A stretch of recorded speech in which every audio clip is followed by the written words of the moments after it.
तो हम लोग बात कर रहे थे आपका मेनका गांधी पर, और सारी बातें हो गई कि मेनका गांधी जिसमें प्रोसीजर एस्टेब्लिश बाय लॉ, इसकी व्याख्या हुई। इसके बाद जो बातें मेनका गांधी में कही गई उसके आधार पर प्राण की स्वतंत्रता इसमें क्या क्या शामिल मान लिया, दैहिक स्वतंत्रता उसमें क्या क्या शामिल माना, और कानून इसका क्या अर्थ लिया, और कानून की प्रक्रिया। तो चूंकि कानून की प्रक्रिया इसी विषय पर मुख्यतः AK गोपालन और मेनका गांधी डिसाइड है, इसलिए सबसे ज्यादा जो असर हुआ है वो प्रक्रिया कानून की इसी पर हुआ है। यानी आफ्टर मेनका गांधी जो कानूनों की प्रक्रिया है इसी पर सब सर्वाधिक विचार शुरू हुआ कि जो प्रक्रिया है वो कठोर नहीं होनी चाहिए। यानी कठोर भले ही हो, कहने का मतलब ये है, लेकिन वो अतार्किक नहीं होनी चाहिए, अनरीजनेबल, अनजस्ट या फिर पक्षपातपूर्ण ये नहीं होनी चाहिए। सर्वाधिक जोर इसी बात पर है। और एक बात बड़ी ठीक से अपने दिमाग में रख लेनी चाहिए कि प्रक्रिया सबस्टेंटिव लॉ द्वारा निश्चित उद्देश्यों को प्राप्त करने के लिए बनाई जाती है। अब सबसे पहली बात तो ये आ जाती है कि सबस्टेंटिव लॉ और प्रोसीजरल लॉ ये होते क्या हैं, क्योंकि यही अंतर क्लियर नहीं रहता तो बात आगे भले ही बढ़ती रहे लेकिन प्रारंभिक जो बिंदु है वही समझ में नहीं है, जिस कारण से आगे की तो बात ही समझ में नहीं आती है। तो सारभूत विधि, जैसा कि हम बहुत बार कह चुके हैं, सारभूत विधि जिसे अंग्रेजी में सबस्टेंटिव लॉ कहेंगे, ये उस विधि को कहा जाता है जो आपको कोई अधिकार देता है या आप पर कोई कर्तव्य अधिरोपित करता है या उन परिस्थितियों का निर्धारण करता है जिनमें कोई दायित्व तो आप पर अधिरोपित किया जाए। जैसे जो कोई हत्या करेगा, और हत्या क्या है ये बता रहे हैं वो, कि प्रत्येक काम जिससे व्यक्ति की मृत्यु हो जाए वो हत्या है, ये नहीं है, क्योंकि व्यक्ति की मृत्यु एक स्वाभाविक प्रक्रिया है, वो अपने आप भी होगी और कई बार की भी जाएगी, लेकिन वो हत्या नहीं होगी। तो कब आप किसी की मृत्यु कारित करें कि वो हत्या की डेफिनेशन में आ जाए, तो उन परिस्थितियों का निर्धारण धारा 300 IPC या अब धारा 100 या 101 जो भी है BNS उसमें किया गया। तो जो सबस्टेंटिव लॉ है वो अधिकार, कर्तव्य, दायित्व, विशेषाधिकार, स्वतंत्रता, ये जो चीजें हैं ये आपको प्रदान करता है और साथ ही उन परिस्थितियों का वर्णन करता है जिन परिस्थितियों में आपको ये अधिकार प्राप्त होते हैं। और जो प्रक्रियात्मक विधि है, ये जो प्रोसीजरल लॉ है, वो उस फोरम का निर्धारण करते हैं जिसके द्वारा वे अधिकार, कर्तव्य, स्वतंत्रता, विशेषाधिकार, उन्मुक्तियां आदि आपको दिए जाए। और ये सब अधिकार के नाम है, क्योंकि ये नहीं है इसलिए हम उस बात को दोहरा रहे हैं। सबसे बड़ी बात यह कि अधिकारों के कई प्रकार हैं, और जो हम लोग जूरिस्प्रूडेंस पढ़ते हैं और अधिकार टॉपिक पढ़ना शुरू करते हैं तो वहां यही बात आती है कि सबसे बड़ी दिक्कत कानून की फील्ड में यह है कि कानून का अध्येता अधिकार को एक भाव में समझता है। जैसे अधिकार शब्द का उच्चारण होता है उसके ध्यान में वो अधिकार आता है या उस प्रारूप का अधिकार आता है जिस प्रारूप का अधिकार समाज में प्रचलित है। और वो अधिकार का एक प्रकार है, जबकि अधिकार उससे भिन्न प्रकार के भी होते हैं। अधिकार विशेषाधिकार की प्रकृति का है। जो विशेषाधिकार किसी व्यक्ति विशेष को हासिल होगा, आपको नहीं हासिल होगा। ओनली मेंबर ऑफ पार्लियामेंट में inter in the house of parliament, you may not. ठीक है, आप इंटर नहीं कर सकते, वो कर सकते हैं क्योंकि उन्हें प्रिविलेज है, विशेषाधिकार है। ये अधिकार का ही स्वरूप। उन्मुक्त, आप वही काम करो, दंड पाओगे। कोई और वही काम करेगा, दंड नहीं पाएगा। न्यायाधीश दंड देगा, फांसी पर लटक जाएगा आदमी, लेकिन वो as a abettor, as a दुष्प्रेरक दंडनीय नहीं होगा। क्यों? वो विधि द्वारा आबद्ध है और जो न्यायालय के आदेश के अनुसरण में काम कर रहा है वो भी किसी अपराध का दोषी नहीं, और दोनों आपराधिक दायित्व से मुक्त, अलग अलग सेक्शंस के आधार पर हैं। न्यायालय के आदेशिका के अनुसरण में काम करने वाला काम व्यक्ति, और न्यायिकता कार्य करने वाले न्यायाधीश का काम। विधि द्वारा आबद्ध व्यक्ति नहीं है, वो न्यायिकता काम कर रहा है।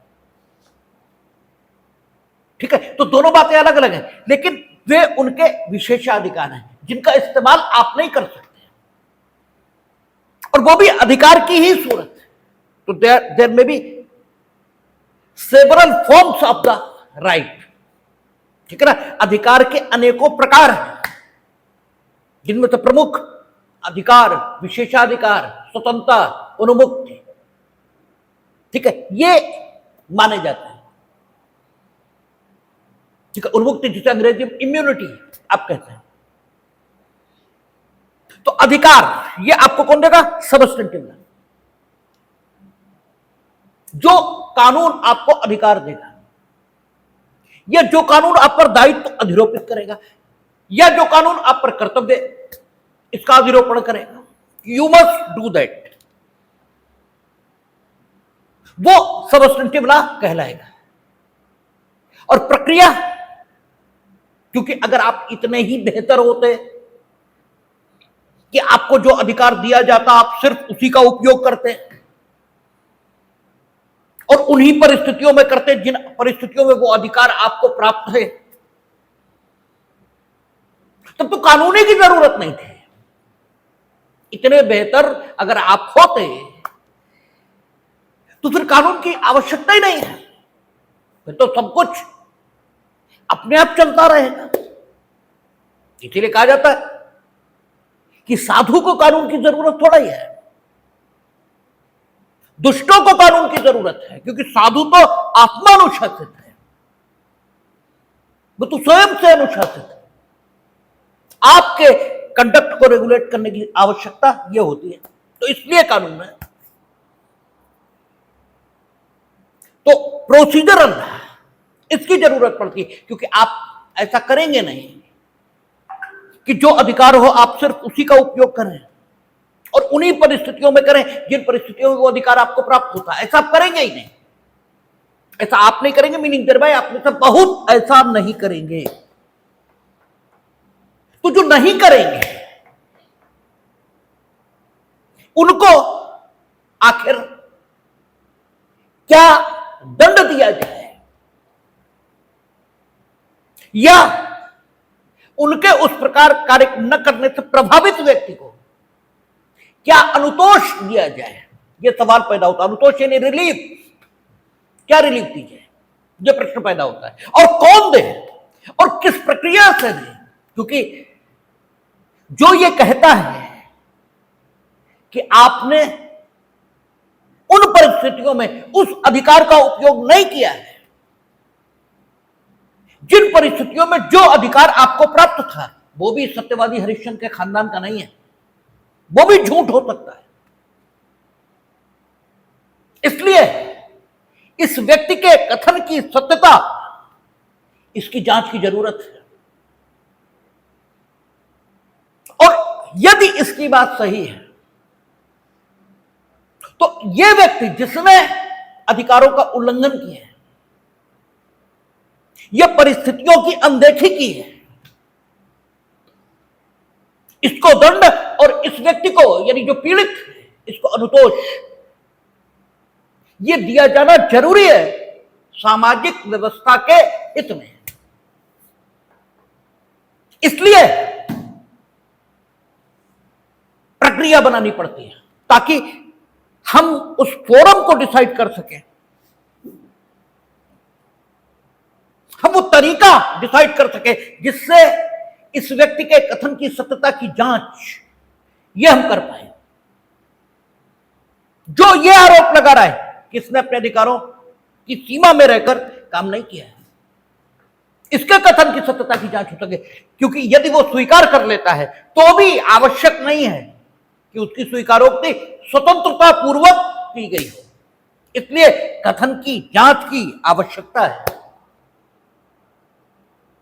तो इसलिए अधिकारों की घोषणा और उन परिस्थितियों की घोषणा जिनमें अधिकार उत्पन्न होंगे या अधिकार समाप्त होंगे, सिर्फ इतना पर्याप्त नहीं होगा। इसके अतिरिक्त हमें प्रक्रिया यह भी अधिनियमित करनी होगी। और इसीलिए हम देखते हैं कि कोई न्यायालय उसके कार्य करने के लिए दो कानून ये आवश्यक समझे जाते हैं, प्रोसीजरल लॉ और सबस्टेंटिव लॉ। इन दो विधियों के बिना कोई न्यायालय फंक्शन कर ही नहीं सकता। क्रिमिनल कोर्ट उसके लिए सबस्टेंटिव लॉ मोटे तौर पर बीएनएस, और उसके लिए प्रक्रिया मोटे तौर पर बीएनएसएस, ठीक है, भारतीय नागरिक सुरक्षा संहिता। सिविल कोर्ट मोटे तौर पर उसके लिए substantive law. So many laws हैं क्योंकि आपके दीवानी अधिकार ये बहुत सारे हैं। क्योंकि दीवानी अधिकार की जो डेफिनेशन है वो क्या है कि वे सारे मामले दीवानी प्रकृति के हैं जिनमें पद संबंधी या संपत्ति संबंधी कोई प्रश्न अंतर्ग्रस्त हुआ है। ये सामान्य डेफिनेशन है दीवानी मामले की। तो ऐसे बहुत सारे मामले होंगे क्योंकि पद सिर्फ वे नहीं है जिन्हें आप ऑफिशियल कैपेसिटी में धारित करते हो। पद का मतलब पद ही होता है, बस, और कुछ भी नहीं होता, ठीक है। वैसे आत्यंतिक एब्सोल्यूट सेंस में पद का अर्थ यह है जहां पहुंचकर कहीं और जाने की जरूरत न बचे, उसे कहते हैं पद। लेकिन वहां तक सब पहुंच नहीं पाते हैं, इसीलिए उस पद को हमने क्या कहा, परम पद। जीवन का लक्ष्य क्या है, परम पद को प्राप्त करना, उसे हम परम पद कहते हैं। लेकिन क्योंकि सारे लोग वहां तक नहीं पहुंचते, इसलिए पहुंचने के लिए कहीं भी जिस अंग का इस्तेमाल किया जाता है उसे भी हम पद कहते हैं, पैर। इनसे हम जगह जगह पहुंचते हैं। इसलिए जीवन में हम उस परम पद को प्राप्त नहीं कर पाते, तो सिंबॉलिकली पहुंचने के लिए जिस अंग का इस्तेमाल होता है उसे भी हम पद ही कहते हैं।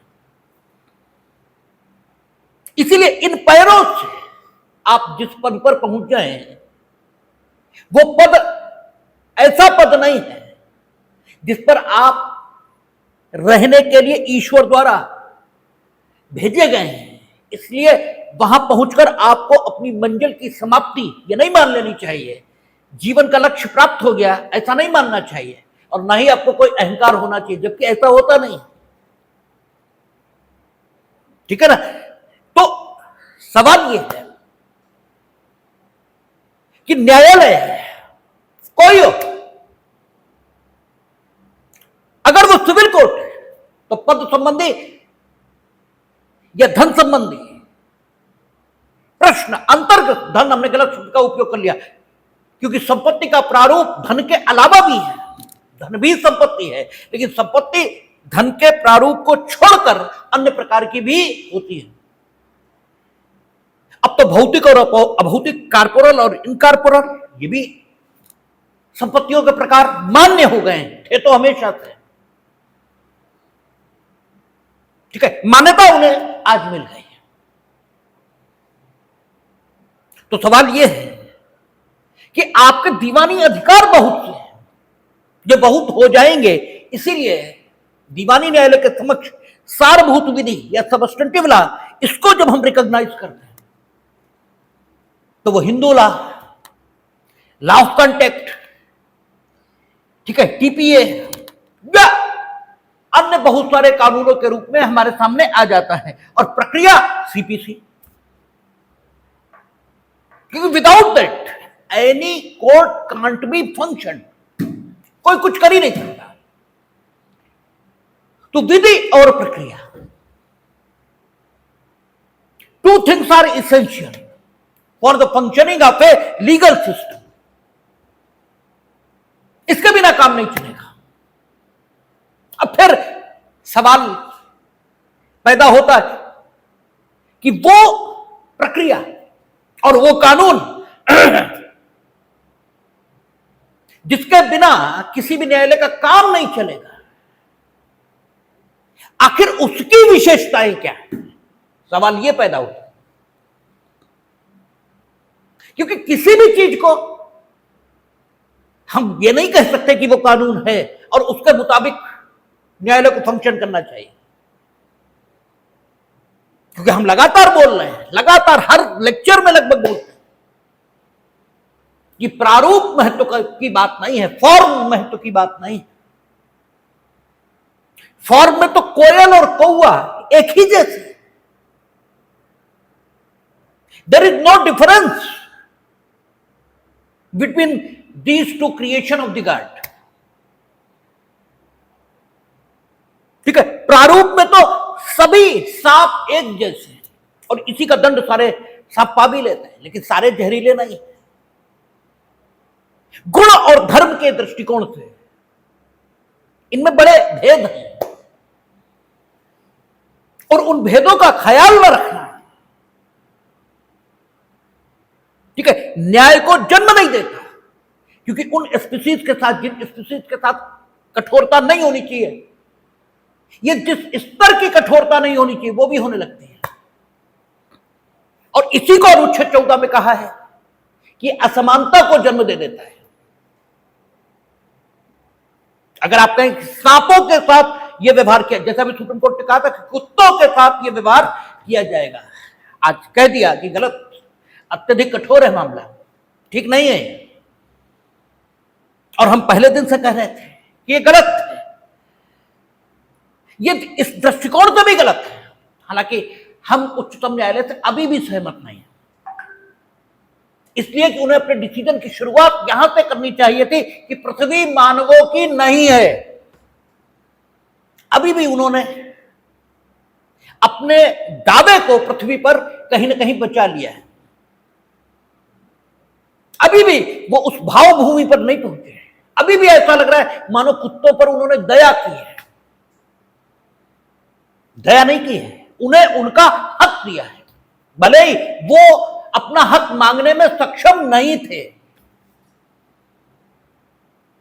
और तुम आदमी कहलाने लायक नहीं हो अगर तुम सिर्फ उसी को उसका हक देने को तैयार हो जो तुमसे हक की मांग कर सके, तो तुम आदमी नहीं हो। कम से कम आदमी से कुछ कम हो। आदमी तो वो है जो दूसरे को मांगने का अवसर ही ना दे। ठीक है, हमें फिल्म का नाम याद नहीं आ रहा, संभवतः दीवार है। उसमें अमिताभ बच्चन ये कहता है कि मजदूर को उसके मेहनताने की रकम उसका पसीना सूखने से पहले बिना मांगे मिलनी चाहिए। मांगने का प्रश्न क्या है? उसने मेहनत की, उसका पैसा मिलना चाहिए, क्यों मांगे? आप दाता हैं, क्यों मांगे? और हम अपने घर पे नाराज भी होते हैं इस बात कि अगर आप किसी मांगने वाले को कुछ दे रहे हो तो वो पहली आवाज दे, क्योंकि पहली आवाज नहीं देगा तो हमें मालूम ही नहीं चलेगा। वो पहली आवाज दे, अगर आपको देना है तो उस पर दे दीजिए, और नहीं तो मना कर दीजिए। कम से कम उसके ऋणी मत हुई है, क्योंकि उसने 20 बार 25 बार अगर मांग लिया तो उसने उतनी मेहनत कर ली है कि अब आप जो देंगे वो उसका मेहनताना होगा, और यदि नहीं देंगे तो आप नीच हैं और उसका ऋण आप पर आएगा। ऐसी मेरी अपनी व्यक्तिगत मान्यता है। देना है तो पहली बार में दीजिए, नहीं देना तो पहली बार में मना करिए। और शायद इसी के लिए ईडियम है कि कंजूस से, दाता से कंजूस ज्यादा ठीक है, जो तुरंत जवाब तो देता है कि नहीं देंगे जाओ, उसका आसरा तो टूटता है, दूसरी जगह तो जाता है। इन दाता से क्या करना जो सारा समय उसका वहीं लगवाए ले रहे हैं, और अंत में जो दे रहे हैं वो इतना पर्याप्त नहीं है कि पूरे दिन का मेहनताना हो। वो 20 जगह मांगता तब कहीं कुछ हो पाता। इनने तो सारा का सारा यही नाश कर दिया। तो ये दाता ठीक नहीं है। तो सवाल यही है कि जो सुप्रीम कोर्ट ने कहा वो ठीक है। आप एक जैसी चीज के साथ एक जैसा व्यवहार नहीं कर सकते, गुणधर्म के आधार पर व्यवहार करना होगा। तो प्रत्येक वो चीज जिसे कानून के नाम पर अधिनियमित कर दिया गया है और कहा गया ये प्रक्रिया है और ये सबस्टेंटिव लॉ है, हम उसे सबस्टेंटिव लॉ और प्रक्रिया मान नहीं लेंगे, ठीक है ना। कुछ तो मापदंड होंगे ही जिन्हें पूरा करने पर कोई भी चीज कानून कहलाएगी।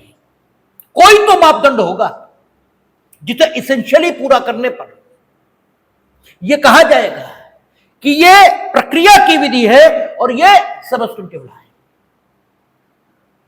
ठीक है, कोई तो ईश्वर के गुण होंगे, और शास्त्रों ने पहचाने हैं कि वे गुण के गुण, ठीक है, वे हैं कि वो सच्चिदानंद है, जो इसका मतलब जो हमेशा आनंद में है वो भगवान नहीं है। इसलिए भगवान आता नहीं है, भगवान अवतरित होता है, वो तुम में अवतरित होता है, कृष्ण में अवतरित हुआ है, क्योंकि वो सच्चिदानंद है। किसी भी परिस्थिति में वो दुखी नहीं है, किसी भी परिस्थिति में नहीं है, इसलिए वो सच्चिदानंद है। तो उनमें चूंकि ईश्वर के गुण दिख रहे हैं इसलिए हम उन्हें ईश्वर कहते हैं। तुम्हें नहीं दिख रहे थे, तुम्हें नहीं कहते, ठीक है। तो कुछ इसेंशियल्स हैं हर चीज के, तो कानून के भी कुछ इसेंशियल्स हैं। उन इसेंशियल्स की पहचान वर्तमान संदर्भों में या आधुनिक युग में करने का पहला प्रयत्न ए.के. गोपालन में हुआ और दूसरा प्रयत्न मेनका गांधी में हुआ।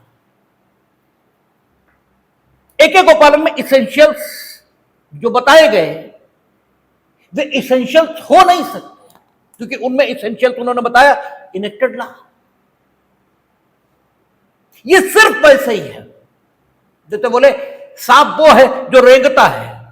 कि सही है कि सारे सांप रेंगते हैं, पैरों से नहीं चलते, पैर उनके होते ही नहीं, ये सही है, लेकिन ये अधूरा है,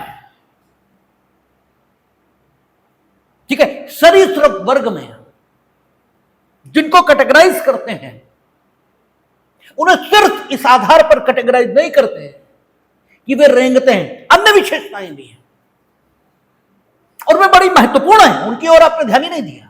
बात गलत है इस अर्थ में कि ये पूर्ण नहीं है, और जो कुछ अपूर्ण है उसे गलत भी कहा जा सकता है, वो सर्वथा ठीक नहीं है। इसलिए whatever has been said in A.K. गोपालन that is incomplete, और इनकम्प्लीट हमेशा दुखद रिजल्ट पैदा करेगा। उन्होंने सिर्फ प्रारूप पर ध्यान दिया है और किसी चीज पर ध्यान ही नहीं दिया, और सिर्फ प्रारूप पर ध्यान देंगे तब तो दही चूना एक हो जाएगा, तब तो बातें बिगड़ जाएगी। और ये आदत नहीं लगनी चाहिए, तो बहुत ही एब्सर्ड, गलत आदत है। तो इसलिए मेनका गांधी आया और उसमें एक बैलेंस दृष्टिकोण ये पैदा हुआ। और हम तो गांधी परिवार के बहुत आलोचक हैं, प्रखर, कठोर, कटु, क्योंकि हमारा मानना है कि देश का दुर्भाग्य है कि ऐसा मूर्ख, अहंकारी खानदान देश की, ठीक है, सिर पे लदा हुआ है, ये हमारा मानना है। लेकिन फिर भी उनका बड़ा बड़ा धन्यवाद, उन्होंने लीगल डेवलपमेंट में बड़ी सहायता की है। हर बदतमीजी उन्होंने ही की जिसकी वजह से मामला सुप्रीम कोर्ट तक गया या फिर बदलने की बात चली। अब अभी अभी हम देख रहे थे, होम मिनिस्टर ने एक बिल पेश किया है कि प्रधानमंत्री भी केजरीवाल एपिसोड से, हमें लगता है वो बिल प्रभावित है, क्योंकि उसमें कहा कि 30 दिन कोई मंत्री, मुख्यमंत्री, प्रधानमंत्री जेल रह लेगा तो फिर वो सरकार का नेतृत्व नहीं कर सकेगा। ठीक है, उस समय तक ऐसा कानून नहीं था, इसलिए वो सरकार का नेतृत्व साल भर करते रहे दिल्ली तिहाड़ जेल से। तो हमें लगता है उस एपिसोड से प्रभावित है और उस पर प्राइम मिनिस्टर को भी लिया है। ये इस सरकार की नैतिकता है। और श्रीमती इंदिरा गांधी जब प्राइम मिनिस्टर थी, आपको बताएंगे जब कॉन्स्टिट्यूशनल अमेंडमेंट पढ़ाना शुरू करेंगे, वो जो अमेंडमेंट लाई थी, उन्होंने क्या कहा था, प्रधानमंत्री के निर्वाचन को किसी भी न्यायालय में किसी भी आधार पर कोई चुनौती नहीं दी जाएगी। उन्होंने ये अमेंडमेंट किया था। संविधान के लिए खतरा कौन सी मानसिकता है, ये या ये? ठीक है, फैसला आपके हाथ।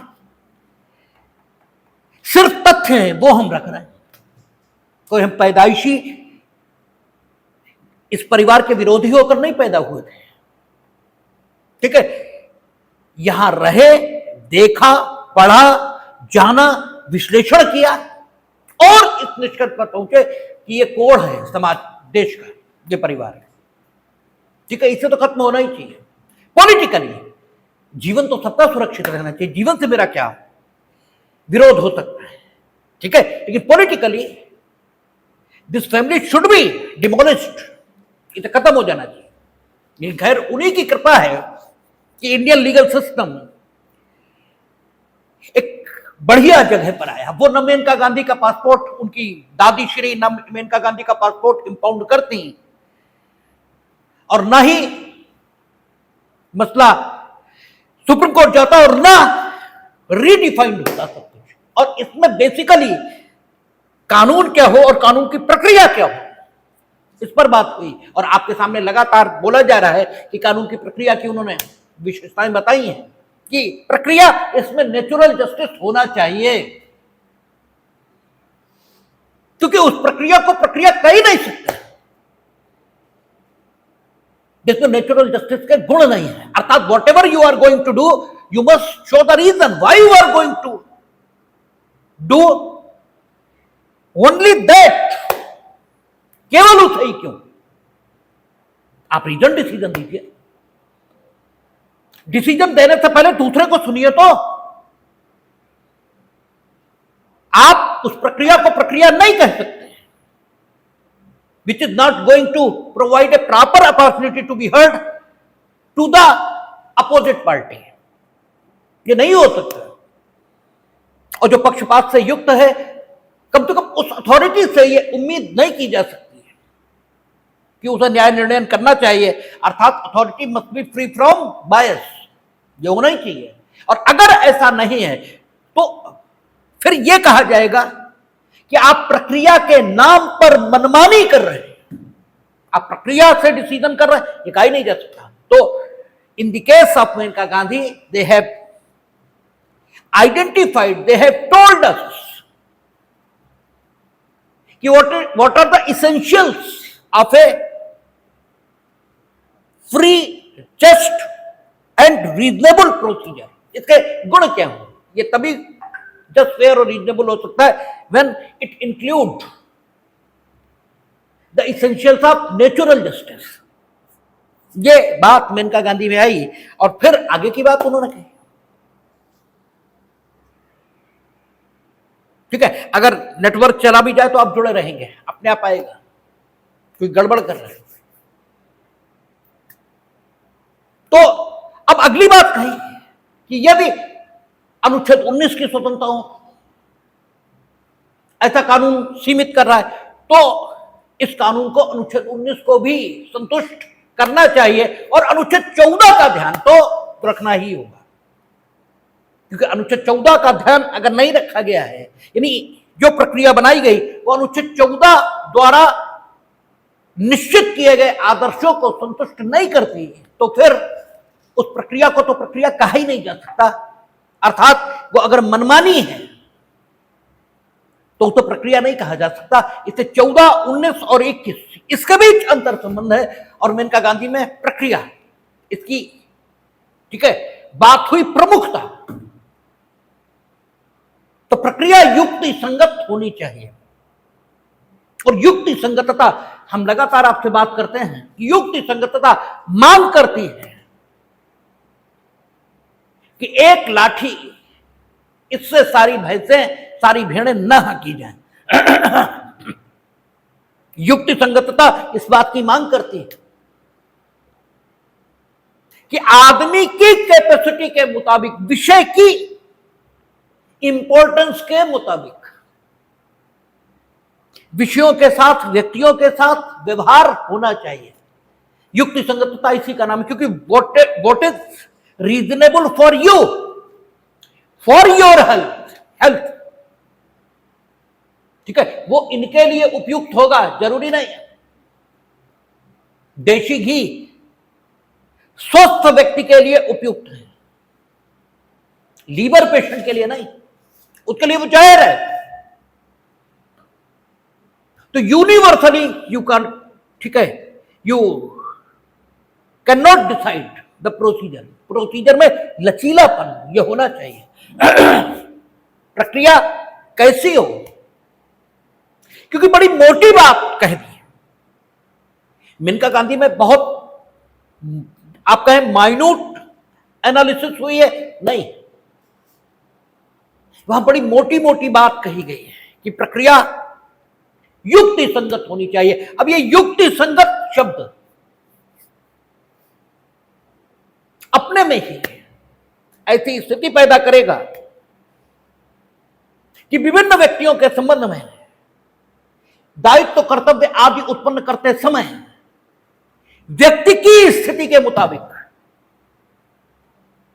प्रक्रिया इस्तेमाल हो, इसकी अपेक्षा उस प्राधिकारी से करने लगेगा जो सारभूत विधि के मुताबिक अधिकार, दायित्व, कर्तव्य आदि को उत्पन्न करने के लिए कार्यवाही चला रहा है।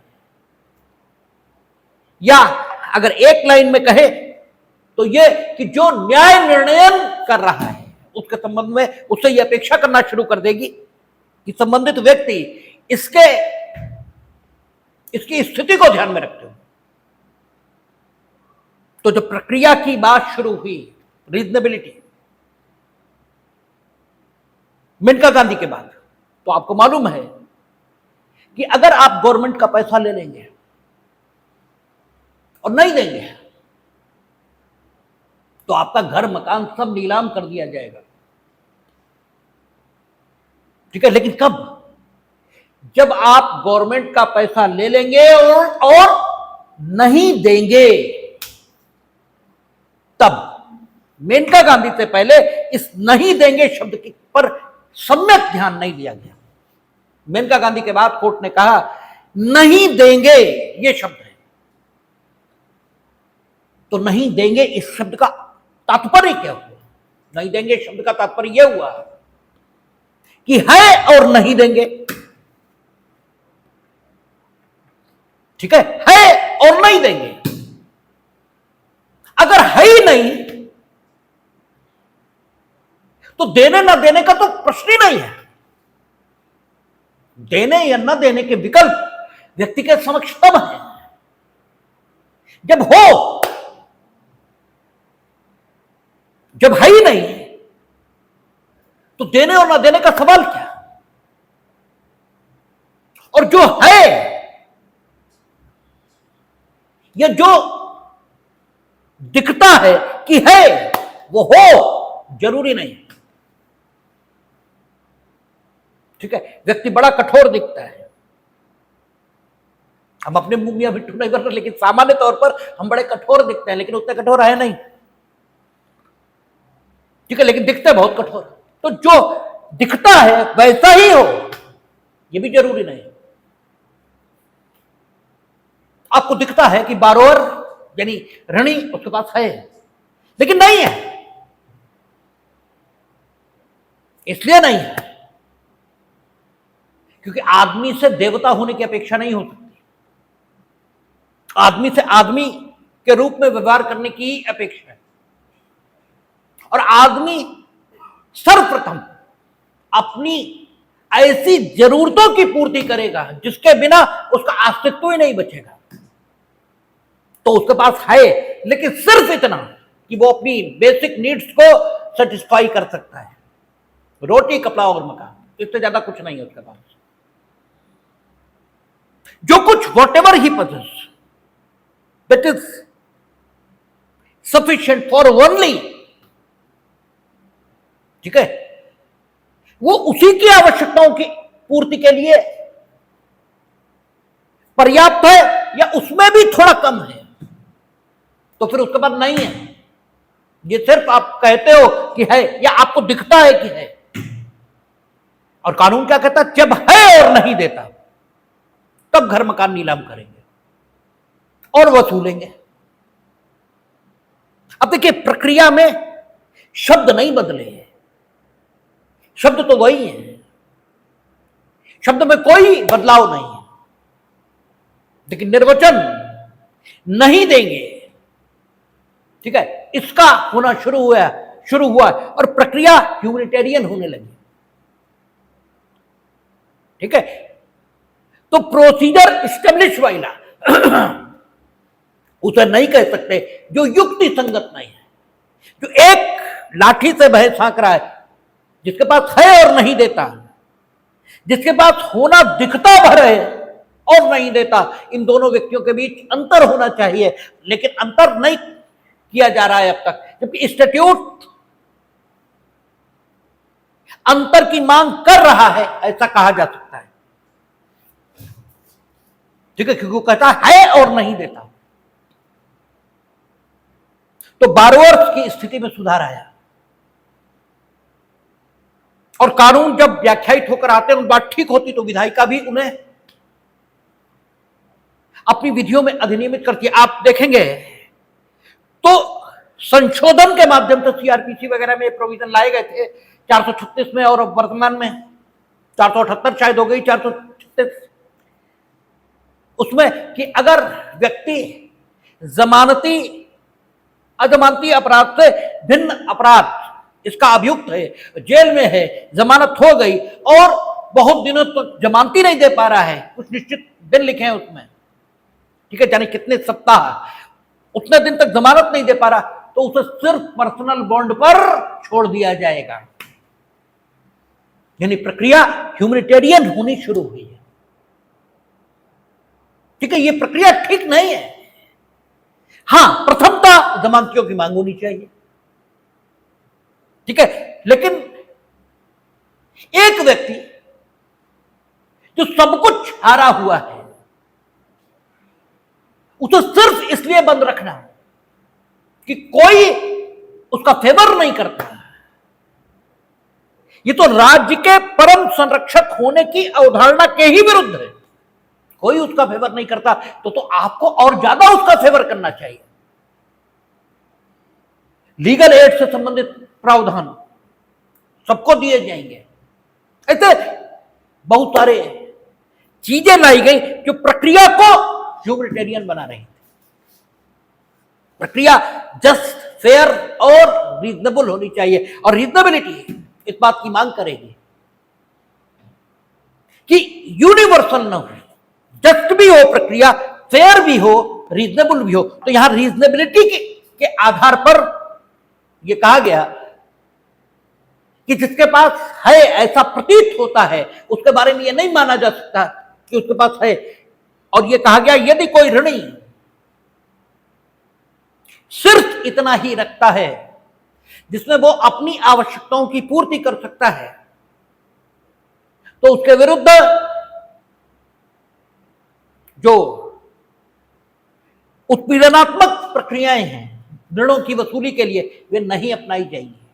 यद्यपि ऋणों की वसूली से संबंधित जो प्रावधान है उनमें यह लिखा है कि 6-7 तरीके जो ऋणों की वसूली के बताए कि मांग पत्र उपस्थित करना, सूचना देना, ठीक है, आदि आदि, उन 6-7 तरीकों का अवलंब, उनका सहारा एक साथ लिया जा सकता है। लेकिन जो अपेक्षा आई है, कहा यह गया कि ऐसा अपवादिक परिस्थितियों में ही किया जाए कि एक साथ सारों का या एक से अधिक का सहारा लिया जाए, अन्यथा क्रमशः सबसे पहले ये फिर ये ऐसा ही किया जाना चाहिए। आपने ये स्थिति जब वारंट के इशू होने के संबंध में हम लोग बात कर रहे थे सीआरपीसी में, तब भी देखी थी माननीय उच्चतम न्यायालय के ये निर्णय आए थे। ये सही है कि वारंट सामान्यतः अजमानती होगा और न्यायालय अन्यथा निर्देश दे तो वो जमानती हो सकता है। लेकिन आप देखते हैं कि न्यायालय प्रारंभतः जमानती वारंट जारी करता है, अजमानती नहीं, क्योंकि प्रक्रिया रीजनेबल होनी चाहिए। आपने देखा था जब व्यक्ति को सम्मन कर रहे थे विचारण के लिए, तो सम्मन केस में सम्मन, वारंट केस में warrant, that was the general law, but there was a, ठीक है, नीड, वहां एक आवश्यकता का वर्णन किया, वहां एक स्थिति का वर्णन किया, सुप्रीम कोर्ट के निर्णयों के मुताबिक वो स्थिति स्थापित हुई है। ये सही है कि आप में ये शक्ति है, लेकिन कोई भी काम सिर्फ इसलिए कर देना कि आप में वो करने की शक्ति है, ये तो बदतमीजी है। तो घर में आग लगा दो, क्योंकि आग लगाने की शक्ति है तुम में। शक्ति तो ईश्वर में भी है और शक्ति उनमें भी है जिन्हें हम राक्षस कहते हैं। तो फिर फर्क क्या है? फर्क यह कि ईश्वर शक्ति का सम्यक प्रयोग करता है और यह शक्ति का निरंकुश प्रयोग करते हैं। यही फर्क है देवता और दानों का। शक्ति तो दोनों के पास। तो आप किससे प्रभावित होने चाहिए? तो कोर्ट ने कहा कि नहीं, ये शक्ति है आपके पास कि आप सम्मन केस में सम्मन, वारंट केस में वारंट, लेकिन आपको करना तो ये चाहिए कि वारंट केस है तो भी first of all you must issue the सम्मन। लेकिन जब आप इस निष्कर्ष पर आ जाए कि he is not ready to obey the summons, then you may issue the warrant. ठीक है, पहली बार में क्यों? तो प्रक्रिया रीजनेबल होती चली जा रही है। शब्द कोई हो, लेकिन शब्दों की व्याख्या के आधार पर प्रक्रियाएं रीजनेबल हुई हैं मेनका गांधी के बाद। It is the impact of Maneka Gandhi. यह मेनका गांधी का प्रभाव है कि प्रोसीजर या तो युक्ति संगत हो रहा है शब्द की व्याख्या के आधार पर, और या स्वयं इंस्टीट्यूट इस ढंग से बना रहे हैं कि प्रक्रिया युक्ति संगत रहे। कि जैसे उन्होंने कहा कि अगर कोई दो जमानती नहीं दे पाएगा तो पर्सनल बॉन्ड पर छोड़ दीजिए। ठीक है, तो दोनों बातें हो रही हैं आफ्टर मेनका। और मेनका गांधी के तत्काल बाद, क्योंकि इमरजेंसी के बाद का मसला है, और इमरजेंसी में जो अत्याचार हुए थे उन अत्याचारों के विचारण के लिए स्पेशल कोर्ट्स ये बनाए थे तत्कालीन सरकार ने, और स्पेशल कोर्ट बिल आई थी, उस पर रेफरेंस भी गया था। जब हम लोगों ने रेफरेंस पर बात की थी प्रेसिडेंशियल, जब अनुच्छेद 143 पर पढ़ रहे थे, तब हम लोगों ने देखा था कि रेफरेंस भी गया था स्पेशल कोर्ट। अभी भी गया हुआ है राज्यपालों वाले मसले पर। ठीक है, स्पेशल को आपका राज्यपालों वाले मसले पर सुनवाई चल रही है। तो स्पेशल कोर्ट बनाए गए थे। स्पेशल कोर्ट में था कि रिटायर्ड या एक्टिंग जज ऑफ द हाई कोर्ट, ठीक है, will preside that court which will be named by the central government as a special court, and who will have the jurisdiction to try those offences which are committed by the government officers during the emergency. ठीक है, तो उनके विचारण हेतु एक special court बनाया गया था और उसमें यह स्थिति रहेगी। और यह कहा था कि from the decision of that court the single appeal will lie before the supreme court. The constitutionality of this act has been challenged before the supreme court. ठीक है, and the supreme court has delivered the judgement. A reference has also been sent by the President of India to the Supreme Court for their advice on the point of constitutionality of the act. और supreme court ने उसमें 3-4 बातें कही थी कि प्रक्रिया reasonable होनी चाहिए। रीजनेबल प्रक्रिया के लिए जरूरी है कि आप you must amend this act in सच ए वे कि सेंट्रल गवर्नमेंट में appoint the presiding officer of that court, but only from the acting जजेस of the high court, not from the retired जजेस ऑफ द हाई कोर्ट। क्योंकि retired में उन्हें सुविधा होगी तो जिसे चाहे बनाए, और एक्टिंग जज इसका आप कुछ बिगाड़ नहीं सकते, या यूं कहें बिगाड़ना बहुत कठिन है, क्योंकि उनके विरुद्ध कार्यवाही कोई भी कैसे होगी, जैसे सुप्रीम कोर्ट में होती है, सुप्रीम कोर्ट के जस्टिस के खिलाफ। ठीक है ना, जस्टिस यशवंत वर्मा को अभी भी नहीं हटा पा रहे, इतने दिन हो गए, बहुत कठिन है प्रोसेस।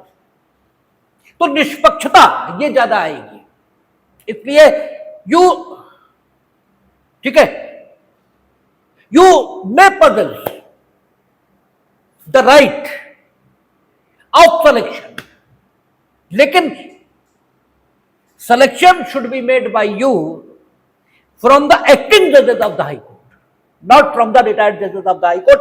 और साथ ही उन्होंने कहा था इस एक्ट को इस ढंग से भी अमेंड किया जाना चाहिए कि इसमें एक बेंच से असंतुष्ट होने की दशा में दूसरे जज के पास या दूसरे कोर्ट को ट्रांसफर करने के लिए व्यक्ति एप्लीकेशन दे सके, ताकि इंपार्शियलिटी ये सुनिश्चित की जा सके।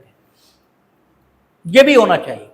और तीसरी बात उन्होंने कही थी कि आप अपने पास रखें प्रिजाइडिंग ऑफिसर की नियुक्ति का अधिकार, लेकिन इस प्रिजाइडिंग ऑफिसर की नियुक्ति सुप्रीम कोर्ट के जस्टिस, चीफ जस्टिस, इन्हीं की सहमति से होनी चाहिए। ये और लाए तो ज्यादा ठीक, तो प्रक्रिया निष्पक्ष हो जाएगी। अभी हमने रीजनेबिलिटी पर बात की थी, अब निष्पक्षता पर। जो निष्पक्षता है,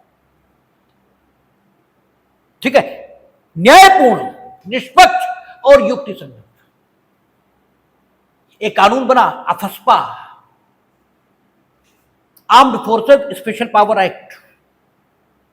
ठीक है, AFSPA, आर्म्ड फोर्स नहीं, अफस्पा AF होगा, SPA। ठीक है, AFSPA, armed forces special power act, जो पूर्वोत्तर के राज्यों के लिए मुख्यतः बना था। हालांकि कहीं भी लागू किया जा सकता है उस एक्ट के मुताबिक, यदि राज्य सरकार किसी एरिया को डिस्टर्ब एरिया मानती है तो वहां अफस्पा लागू किया जा सकता है। और अफस्पा लागू होते ही जो मिलिट्री के ऑफिसर्स होंगे, जो पुलिस ऑफिसर्स होंगे, उन्हें व्यक्तियों को बंदी बनाने, उनके विरुद्ध बल प्रयोग, यहां तक का कि वे लोगों की मृत्यु कारित करने, इसके संबंध में विस्तृत अधिकार अफस्पा में मिलते हैं। तो जब अफस्पा बनाया गया और पहली बार आसाम और मणिपुर में लागू किया गया, तो Indrajit Barua versus union of India, इसमें अफस्पा की कॉन्स्टिट्यूशनल वैलिडिटी को चैलेंज किया गया कि प्रोसीजर, आपने यह कहा कि in the opinion of state government, if any part of the state may be considered as a disturbed area, then the state government may make the declaration to that effect, and after making the declaration, the state government may impose the provision of AFSPA over the disturbed area, and after imposing that act, the police personnel and military personnel will have the right to cause the death of anybody. ठीक है, it is unreasonable, ये ठीक नहीं है, ये अयुक्ति संगत है, ये निष्पक्ष नहीं है, न्यायपूर्ण नहीं है। मृत्यु कारित कर देना ये ठीक नहीं है, वो भी सिर्फ डिस्टर्ब एरिया, कुछ कार्यों के आधार पर। कोई जरूरी नहीं वो देश से दुश्मनी कर रहा हो, कोई जस्टिफिकेशन नहीं है। कोर्ट ने इसको ठीक माना।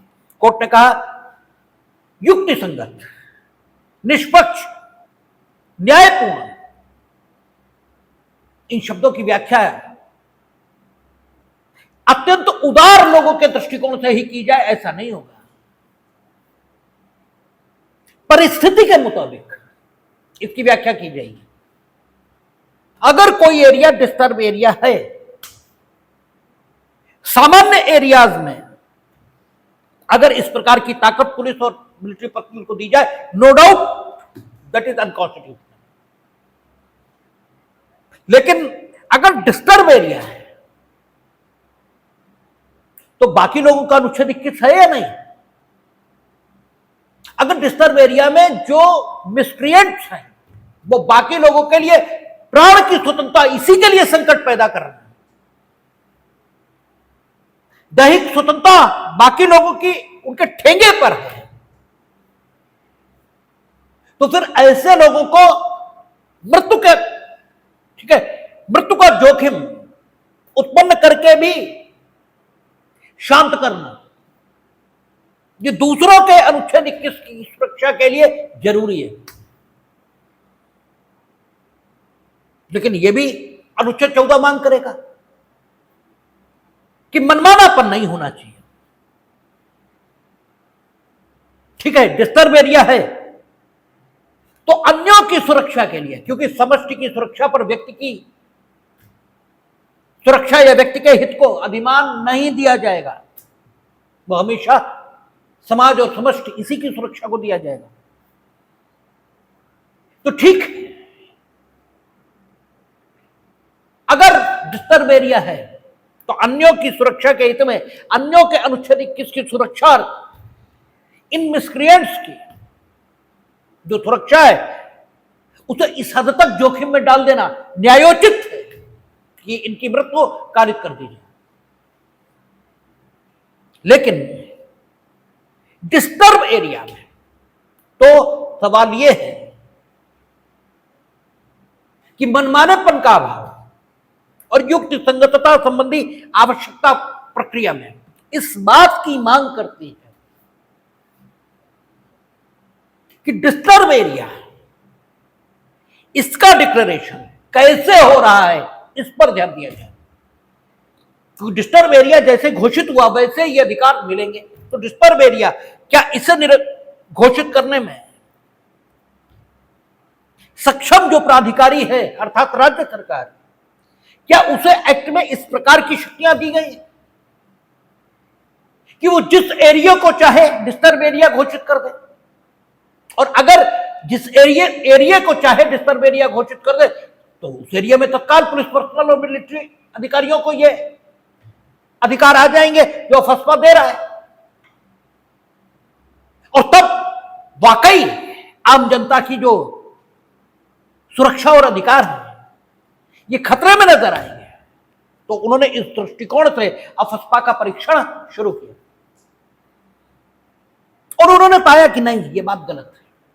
अफस्पा में डिस्टर्ब एरिया डिक्लेयर करने के लिए उन्होंने पर्याप्त सावधानी ली है और उन्होंने कहा डिस्टर्ब एरिया तभी कहा जाएगा जब, यानी कुछ उसमें प्रोविजन दिया है कि इतने समय तक धारा 144 लागू रही हो, यानी आप डिस्टर्ब एरिया, यानी हमें सारे प्रावधान याद नहीं है कि क्या क्या अफस्पा में दिए हुए हैं डिस्टर्ब एरिया घोषित करने के लिए, लेकिन देर आर रीजनेबल प्रोसीजर।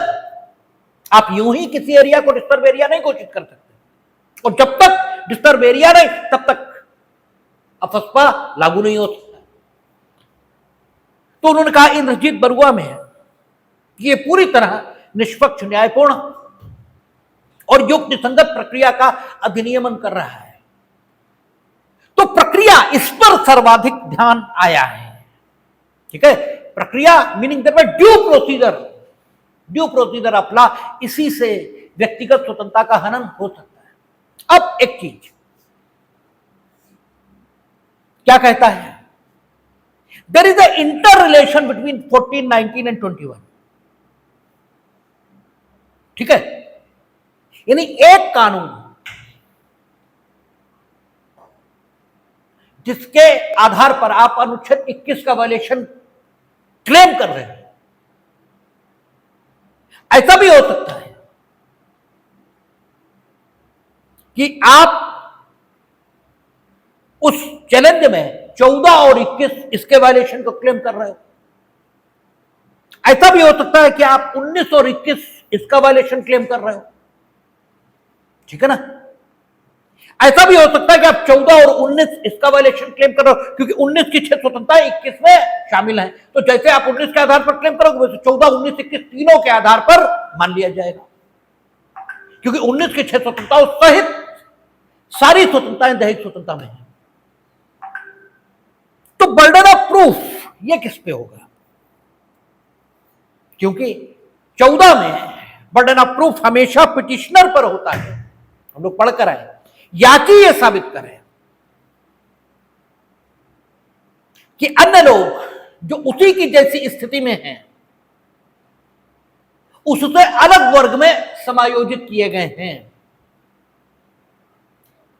यानी जो वर्गीकरण किया है राज्य ने और जिस वर्ग को निर्मित किया है, उस वर्ग में जो लोग शामिल हुए हैं वे लोग याची से, सामाजिक दशा के पॉइंट ऑफ व्यू से बिल्कुल भी भिन्न नहीं है। लेकिन इसके बाद भी सिर्फ याची को उस वर्ग में शामिल करने से मना कर दिया गया है, इसलिए याची के साथ असमानता इसका व्यवहार हो रहा है, औतविधि का समान संरक्षण नहीं मिल रहा है। ठीक है, ये स्वयं याची को साबित करना होता है। यानी बर्डन ऑफ प्रूफ अनुच्छेद 14 के वायलेशन की दिशा में याची पर होता है। लेकिन 19-21 की स्थिति डिफरेंट है, क्योंकि 19 और 21 स्वतंत्रता से संबंधित प्रावधान है, और हमने कहा था स्वतंत्रता आपकी वो स्थिति है जो आप ईश्वर के यहां से लेकर आए, उसी स्थिति का नाम स्वतंत्रता है। ठीक है, यहां आकर आपने बंधन स्वीकार किए हैं, समाज के हित में, परिवार के हित में, राष्ट्र के हित में, किसी की शक्ति से डरकर, किसी के प्राधिकार से डरकर यहां आपने बंधन स्वीकार किए। इसलिए जो संत होता है वही परम स्वतंत्र होता है, क्योंकि उसे किसी से प्रेम नहीं और किसी से घृणा नहीं। तो किसी के आग्रह पर भी वो बंधन स्वीकार नहीं करता, क्योंकि प्रेम नहीं है उसे किसी से। ठीक है, किसी से कोई प्रेम ही नहीं, किसी से कोई प्रेम नहीं, यानी सबसे बराबर का प्रेम है। और इसीलिए संत को ईश्वर कहते हैं, क्योंकि ईश्वर की भी यही विशेषता है। ठीक है ना, हमने एक दिन और कहा था कि ईश्वर निराकार है, क्योंकि सभी आकार उसके हैं। अगर ईश्वर का अपना कोई आकार होता तो फिर सारे आकार उसके नहीं हो सकते, फिर तो उसका अपना ही आकार है। पानी निराकार है, क्योंकि जिसमें डाल दो वैसा ही है। तो ईश्वर निराकार है क्योंकि सभी आकार उसी के। तो संत किसी से प्रेम नहीं करता, मीनिंग देयर में सबसे बराबर का प्रेम करता है, इसलिए वो किसी के आग्रह पर कोई बंधन स्वीकार नहीं करता, इसलिए वो परम स्वतंत्र है। तो स्वतंत्र है और डरता किसी से ही नहीं। काय बात का डर? ज्यादा ज्यादा तुम इस शरीर को खत्म कर दोगे, कर दो, हमें तो नहीं मार दोगे, हम तो बचेंगे ही। आप कब स्वतंत्र नहीं होते? जब आप डरते हैं। हमने कल भी कहा कि उस आदमी में जरा सा भी वो नहीं आया। अगर हमसे कहा जाता कि हिरोशिमा पर परमाणु बम गिरा दो, तो हम नहीं गिराते, हम तो सीधे मना कर देते कि तुम्हें जो करना है करो, नौकरी से निकाल दो, कुछ जो मना है सो करो। अगर ईश्वर ने मुंह दिया है तो खाना दे देगा, भीख मांग के खा लेंगे, कौन तो बुरा है? इससे तो अच्छा ही है जो तुम हमसे करवाने वाले हो। भाई छोटे छोटे बच्चे, हम क्यों करते हैं ऐसा? आप परंपरागत शस्त्रों से लड़ाई लड़िए, 1 लाख लोग, और 1 लाख लोग जिसने मार दिए वो घर जाके आराम से सो गया। उसको ऊपर से आप वो वीडियो देखिएगा, ऊपर से उन्होंने फिल्म बनाई है, क्योंकि उन्हें भी नहीं मालूम था कि न्यूक्लियर बम के एक्सप्लोजन के बाद क्या होगा। पहली बार ही हो रहा था, तो 3 जेट गए थे। एक जेट में सिर्फ फिल्मांकन की सुविधाओं के लिए कैमरा लेकर गए थे, दूसरे जेट से गिराया था, तो वो सब ऊपर से देख रहे थे जो हो रहा था। और अगर फिल्मांकन नहीं हुआ तो दिखा कैसे रहे यूट्यूब पे? दिखा तो तभी रहे जब फिल्मांकन हुआ है, उन्हीं फिल्मों को तो दिखा रहे। तो देखने के बाद फिर नींद कैसे आ सकती है? चलो पहले तो मालूम ही नहीं था कि क्या होगा, भाई वो तो पहला प्रयोग था, और फिर प्रयोग होने के बाद 3 दिन बाद फिर नागासाकी में। ये तो आश्चर्य है। जिसने नागासाकी में 3 दिन बाद गिराया, ठीक है, वो आदमी कैसा रहा होगा? और आप देखेंगे उस समय अमेरिका के प्रेसिडेंट, रूस के प्रेसिडेंट, ब्रिटेन के प्रधानमंत्री, तीनों ये कह रहे हैं कि हिरोशिमा नागासाकी उदाहरण है, अगर जापान ने सरेंडर नहीं किया तो सब पर गिराएंगे। ये लोग मानवता की बात करते हैं, ये ह्यूमैनिटी, ये तो राक्षसों से कहे बीते हैं, और तुम ह्यूमनिज्म की बात करते हो। तुम मानव अधिकार किस मुंह से करते हो भाई? और हमें सिखाते हो, जबकि हमारे यहां इवन जो आलोचक है उसके लिए कबीर कहते हैं क्या? निंदक नियरे राखिए आंगन कुटी छुपाए। तुम हमें सिखा रहे हो।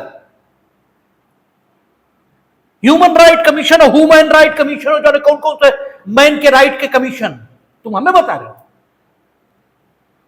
ठीक है, बेवकूफी की बात है। तो ओनस, अनुच्छेद 14, इसमें ओनस हमेशा पिटिशनर पर होता है। और चूंकि 1921 स्वतंत्रता से संबंधित, और स्वतंत्र वो है जो किसी से नहीं डरता, न किसी से प्रेम करता, क्योंकि तुम अपनी स्वाभाविक स्थिति जो ईश्वर के यहां से लेकर आए थे, उस पर बंधन या तो डर के कारण या प्रेम के कारण ही स्वीकार करते हो। और जो संत होता है वो परम स्वतंत्र इसीलिए होता है क्योंकि न डरता है ना प्रेम करता है, दोनों बातें नहीं है।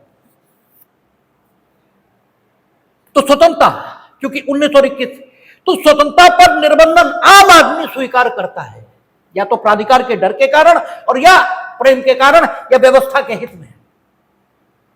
और सिस्टम आम आदमियों के लिए बनता है। तो सिस्टम ने अगर आपकी स्वतंत्रता को सीमित किया है तो सिस्टम को जस्टिफिकेशन देना होगा। ठीक है, क्योंकि सिस्टम को जस्टिफिकेशन के आधार पर ही व्यक्ति की स्वतंत्रता को सीमित करने का हक मिला है। इसीलिए लिखा है कि प्राण और दैहिक स्वतंत्रता से किसी को वंचित किया जा सकता है, किंतु विधि की स्थापित प्रक्रिया से ही, अन्यथा नहीं।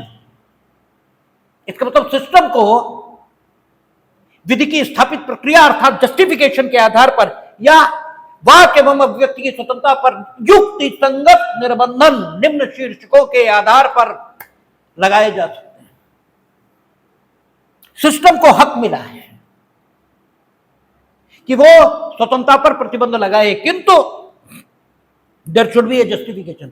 इसलिए 14 इसके आधार पर अगर वायलेशन क्लेम कर रहे हैं आप, तो आप पर बर्डन ऑफ प्रूफ है। लेकिन 19 और 21 इसके आधार पर अगर वायलेशन क्लेम कर रहे हैं आप, तो जस्टिफिकेशन शो करने का काम स्टेट का है, क्योंकि वहां सारी स्वतंत्रताएं आपको हैं, ये माना जाएगा। और अगर आप प्रतिबंध लगा रहे हैं तो आपको शो करना पड़ेगा कि we have impose this restriction on the basis of procedure established by law, meaning thereby we have the justification on the basis of which we can impose the restriction over the enjoyment and exercise of that the right of this particular person. ये आपका अनुच्छेद 21। अब impact क्या हुआ अनुच्छेद 21 का भारत के कानूनी परिदृश्य पर? तो सबसे पहला इंपैक्ट उस क्षेत्र में हुआ जिस क्षेत्र में बहुतायत से और सबसे मोटे तौर पर व्यक्ति की दैहिक स्वतंत्रता का हनन होता है। दैहिक स्वतंत्रता के हनन का सबसे मोटा प्रारूप व्यक्ति को कारावासित करना है। इसलिए सबसे पहला इंपैक्ट हुआ है क्रिमिनल जस्टिस सिस्टम पर, जेल एडमिनिस्ट्रेशन पर, डेथ सेंटेंस पर। सबसे पहला इसी पर हुआ है इंपैक्ट। और दूसरा इंपैक्ट हुआ है